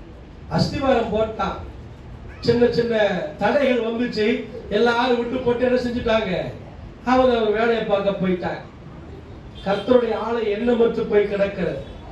ஆண்டவர் சொல்றாரு, உன் கையின் பிரயாசத்தை ஆசீர்வதிக்கிறதுக்கு எனக்கு ஆசைதான், இல்லைன்னா இல்லை. ஆனா என் ஆலயத்தை ஒருத்தர் கூட என்ன செய்ய மாட்டேங்கிறீங்க? கண்டுக்க மாட்டேங்கிறீங்களே. என் ஆலயத்தை ஒருவர் கூட கட்ட முன்வர மாட்டேங்கிறீங்களே. அதனாலதான் கடைசியா அங்கே செருபாபேல் என்கிற ஒரு மனுஷனை கர்த்தர் எழுப்பி அவனை பார்த்து சொல்றாரு, உன்னை என் முத்திரை மோதிரமாக வைப்பேன். அல்லேலூயா. ஏன் செருபாபேல் எழும்பினார்? கர்த்தருடைய ஆலயத்தை கட்டுவோம் வாருங்கள் என்று சொல்லி எழும்பினதினாலே ஆண்டவர் சொல்றாரு, உன்னை என் முத்திரை மோதிரமாக வைப்பேன், உன் கையில என் அதிகாரத்தை கொடுப்பேன், என் ஆலயத்தை விட்டு உன் பேர் நீங்காம இருக்கும்படி செய்வேன். ஆலய கட்டுற காரியங்களை கொஞ்சம் உற்சாகமா இருந்து பாருங்க. இதுவரைக்கும் கொடுத்தவங்க ஸ்தோத்திரம், கொடுத்துட்டே இருக்கிறவங்களுக்கு தோத்திரம், அவன் கொடுக்காம இருக்கிறவங்களுக்கு தோத்திரம். நீங்க சொன்னதை விட ரொம்ப அதிகமா கொடுக்க போறீங்க நான் விசுவாசிக்கிறேன். அல்லேலூயா, அல்லேலூயா. எண்ணி 6 மாசத்துக்குள்ள ஆலயத்தை பிரதிஷ்டை பண்ணணும். பண்ணலாமா வேண்டாமா? பண்ணுவோமா பண்ணுங்கிறீங்களா? அப்பா வெளியில ஆனா ஒரு சத்தம் காணோம். வெளியே இருக்கிறவங்க என்ன சொல்றீங்க? டிசம்பர் மாசம் கடைசிக்குள்ள ஆலயத்தை கட்டி பிரதிஷ்டை பண்ணிடலாமா?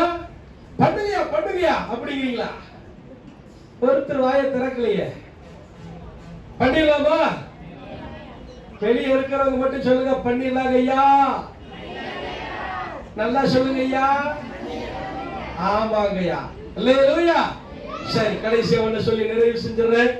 அவன் ஸ்தோத்திர தேவனுடைய ஆலயத்தை குறித்து தாவீது 1 நாளாகமத்தின் புஸ்தகத்துல 29வது அதிகாரம் முழுவதும் சொல்லி வச்சிருக்கிறார். வீட்டுல போய் படிச்சு பாருங்க. அல்லேலூயா. கடைசியா ஒண்ணு வாசிக்கலாமா? 2 ராஜாக்கள் 4 1ல இருந்து 7 வரைக்கும் குறிச்சுங்க. வாசிங்க, 1ல இருந்து வாசிங்க. சத்தமா வாசிங்க. தீர்க்கதரிசியுடைய புத்திரை ஒருவனுக்கு மனைவியாய் இருந்த ஒரு ஸ்ரீ எலிசாவை பார்த்து, உமது அடியானாகி என் புருஷன் இறந்து போனார், உமது அடியான் கர்த்தருக்கு பயந்து நடந்தான் என்பதை அறிவி, கடன் கொடுத்தவன் இப்போது என் 2 குமாரரை அடிமையாக்கி கொள்ள வந்திருக்கிறான் என்றான். எலிசா அவளை பார்த்து, உன்னிடத்தில் என்ன இருக்கிறது என்று கேட்டான். அதற்கு அவன் ஒருவேளை எண்ணெய் அல்லாமல் வேற ஒன்றுமில்லை என்று சொல்றான். அப்ப நீ போய் உன் அயல் வீட்டுக்காரர் எல்லா இடத்திலும் பாத்திரங்களை, வெறுமையான பாத்திரங்களை கேட்டு வாங்கி உள்ள போய் கதவை பூட்டி கொண்டு நீ உன் பிள்ளைகளோடு கூட சேர்ந்து வெறுமையான பாத்திரத்துல என்ன இருக்கிறது என்ன செய்ய நிறைத்து வை. போய் அப்படியே செய்தால் கடைசியா பார்க்கிறோம். மீதம் இருக்கு 17 வருஷம் 7 வருஷம் 7. அவள் போய் தேவனுடைய மனுஷனாகி எலிசாவிடத்துல வந்து அறிவித்தால், அப்பொழுது எலிசா, நீ போய் இந்த எண்ணெய் எல்லாம் வித்து கடனை தீர்த்து மீந்ததை கொண்டு நீயும் உன் பிள்ளைகளும் ஜீவனம் பண்ணுங்கள் என்றான். அவள் திரும்பி வந்தாள். அல்லேலூயா.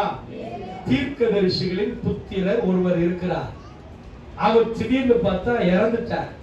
கர்த்தருக்கு பயந்த நல்ல ஒரு மனுஷன், கர்த்தருக்கு பயந்த மனுஷன். அந்த அம்மாவே சாட்சி சொல்றா, என் வீட்டுக்கார் கர்த்தருக்கு பயந்து நடந்தார் என்பது உமக்கு தெரியும் அப்படிங்கிறா. கடன் கொடுத்தவன் வந்து இப்ப 2 பிள்ளைகள் என்ன செய்ய போறா? அடிமையாக்கி கொண்டு போக வந்து இருக்கிறான்ங்கிறா. எலிசா சொல்றாரு, உன் வீட்டுல என்னமா இருக்குது? அவன் சொல்றா, 1 குடம் எண்ணெய் இருக்கிறது அப்படிங்கிறா. அப்ப எலிசா சொல்றாரு, உன் பக்கத்து வீட்டுல இருக்கிற ஆளுகிட்ட எல்லாம் போய் வெறுமையான பாத்திரத்தை வாங்கு, நீயும் உன் பிள்ளையும் சேர்ந்து உள்ள உட்கார்ந்து உன் வீட்டுல இருக்கிற எண்ணெயை எடுத்து வெறுமையான பாத்திரத்துல நீ ஊத்தி வை அப்படின்னு ஒரு ஆலோசனை சொல்றான். இவன் போய் அதே மாதிரி பண்றான். நிறைய பாத்திரங்களை வாங்கி எல்லா பாத்திரத்திலையும் ஊத்தி ஊத்தி ஊத்தி ஊத்தி எல்லா பாத்திரங்களையும் நிறைத்தான். என்ன நின்று போச்சு? அடுத்த பாத்திரம் இல்லை என்று சொன்ன உடனே என்ன நின்றுச்சு? இப்ப நேரா இந்த அம்மா மறுபடியும் எங்க போறா? எலிசாவிடத்திற்கே மறுபடி வருகிறா. வந்து சொல்றா, நீ சொன்னபடியே நான் செஞ்சேன். இப்ப வீட்டுல நிறைய எண்ணெய் இருக்குது, நான் இப்ப என்ன செய்யட்டும்? எலிசா சொல்றாரு, அந்த எண்ணெய் எல்லாம் வித்து உன் கடனை அடைச்சிரு, கடனை அடைச்சிரு, மீந்ததை கொண்டு உன் பிள்ளையும் நீ என்ன செய்ய? ஜீவனம் பண்ணுங்க, வாழுங்க அப்படின்னு ஒரு ஆலோசனை சொல்ற. அந்த அம்மா அதே மாதிரி செய்யலாம். 7வது என்ன தெரியுமா? கர்த்தர் உங்களுக்கு கொடுக்கிற ஆலோசனை அல்ல தட்டாதீங்க. உங்க வாழ்க்கையில கடன் அடைக்கப்படணுமா? உங்க வாழ்க்கையில நீங்க ஆசீர்வாதமா இருக்கணுமா? அநேகருக்கு கடன் கொடுக்கத்தக்க அளவுக்கு நீங்க உயர்த்தப்படணுமா? உங்க வேலை பொருளாதார மேன்மை அடையணுமா? நீங்க செய்ய வேண்டிய 7வது காரியம் என்ன தெரியுமா? தேவன் தருகிற ஆலோசனை என்ன செய்யாதீங்க? அல்ல தட்டாதீங்க. நிறைய பேருக்கு சொல்ற ஆலோசனை பிடிக்கிறது இல்லை, கேட்கிறது இல்லை. இவங்களுக்கு என்ன தெரியும்? இந்த வேலையை பத்தி அல்லது தொழிலை பத்தி, என் சூழ்நிலையை பத்தி இவங்களுக்கு என்ன தெரியும்? அப்படின்னு என்ன செய்ய ஆலோசனை என்ன செய்யறது? அல்ல தட்டுகிறது. அப்படி தட்டுறதுனால பாதிக்கப்படுவது நம்ம தான் பாதிக்கப்படுறோம். ஆண்டவருடைய ஆலோசனையை கேட்டு என்ன செய்யணுமா? நடக்க வேண்டியது அவசியம். அம்மா நிறைஞ்சிருச்சு, இப்ப பார்த்த ஆசீர்வாதம் நிறைய இருக்கு, நான் என்ன செய்ய? மறுபடி போய் கேட்டா பார்த்தீங்களா? நம்மளா இருந்தா உடனே என்ன பண்ணுவோம்?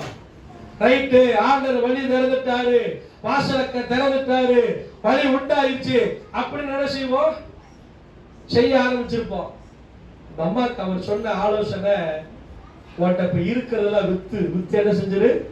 கடன் அடைச்சிரு. சில நேரத்துல பார்த்தா கடன், ஏகப்பட்ட கடன். பரிசுத்தவான்கள் சொல்ற சில காரியங்களை நான் கேட்டிருக்கிறேன். பெரிய பெரிய ஊழியக்காரருடைய ஆலோசனை என்ன தெரியுமா? இந்த கடன் அடைக்கிறதுக்கு அவங்க சொல்ற அநேக ஆலோசனைகள்ல ஒரு ஆலோசனை என்னன்னா, உன் கையில என்ன இருக்குதோ அதை வித்து என்ன செஞ்சிரு? உன் கடன் அடைச்சு. நகை வச்சிருக்கிறியா? ஒரு 10 பவுன் நகை இருக்குது, 2 லட்சம் ரூபாய் கடன் இருக்குது, வட்டி போயிட்டே இருக்குது அப்படின்னா ஒரு 4 பவுன் 5 பவுன் எடுத்து என்ன செஞ்சிரு? வித்து உன் கடன் அடைச்சிட்டு சந்தோஷமா நிம்மதியாயிரு. கடன் இல்லாம கடன்கார வந்து ஒரு தொந்தரவு இல்லாம எப்படி இரு? நிம்மதியாயிரு. பெரிய பெரிய ஊழியக்காரங்க இந்த மாதிரி ஒரு ஆலோசனை சொல்றாங்க. ஒருவேளை எனக்கு கடன் தீரல, எனக்கு கடன் அடையல, ஆனா வீட்டுல என்ன இருக்கு? நகை இருக்குது, வேற ஏதாவது பொருள் இருக்குது அப்படின்னா, ஒருவேளை இந்த காரியத்தை வித்து உங்க கடன் அடைக்கிறதுக்கு உங்களுக்கு மனசு இருந்தா நீங்க அதை செஞ்சுட்டீங்க அப்படின்னு சொன்னா நிம்மதியா இருக்கலாம். அல்லேலூயா, அல்லேலூயா. இந்த அம்மா விட்ட அதான் எலிசா சொல்றேன், இப்போ உன்கிட்ட எண்ணெய் இருக்குதுல, இந்த எண்ணெய் எல்லாம் கொண்டு போய் வித்துரு, உன் கடன் அடைச்சி மீதம் இருக்கிற அந்த எண்ணெயை வச்சு என்ன செய்யி, குடும்பத்தை நடத்து. அல்லேலூயா. இப்ப 7 காரியம் நம்ம ஆசீர்வாதமா இருக்க, அநேகருக்கு கடன் கொடுக்கத்தக்கவங்களா மாறணும் அப்படின்னா, ஃபர்ஸ்ட் என்ன சொன்னேன், வாங்கின கடனை திருப்பி கொடுக்கணுங்கிற எண்ணம். 2வது கடன் வாங்க மாட்டேங்கிற தீர்மானம். 3வது ஆண்டவரிடத்தில் தெரியப்படுத்தணும். 4வது ஆண்டவரை கடன் பண்றது, முதல் பொருளாளு காணிகளை கடன் பண்றது. 5வது குறைவை பார்த்து படமாம குறைஞ்ச வருமானமா இருந்தாலும் அதை வாங்கிட்டு வந்து ஜெபம் பண்ணி ஆண்டவருக்கு கொடுத்துட்டு அதுக்கப்புறம் மற்ற காரியம் என்ன செய்ய பழகணும், செலவழிக்க பழகுது. 6வது ஆலயத்தின் மேல, தேவ ஆலயத்தில் பணிவிடை செய்ய பழகணும். அல்லேலூயா. ஆலயத்தில் பணிவிடை செய்ய பழகணும். 7வது அவர் கொடுக்கிற ஆலோசனை என்ன செய்யக்கூடாது, தள்ளி விடக்கூடாது. அல்லேலூயா, அல்லேலூயா. அவையெல்லாம் அப்படி எழுப்பி நிக்கலாம். நம்ம ஜெபம் பண்ணுவோம். நான் சொன்னது போல இன்னைக்கு ஒரு 10-15 மணி நேரத்துக்கு மேல அதிகமா இருக்குது. ஆனாலும் இது நமக்கு பிரயோஜனமான வார்த்தை. ஆண்டவர் நம்மளை ஆசீர்வதிப்பாராக. கடைசி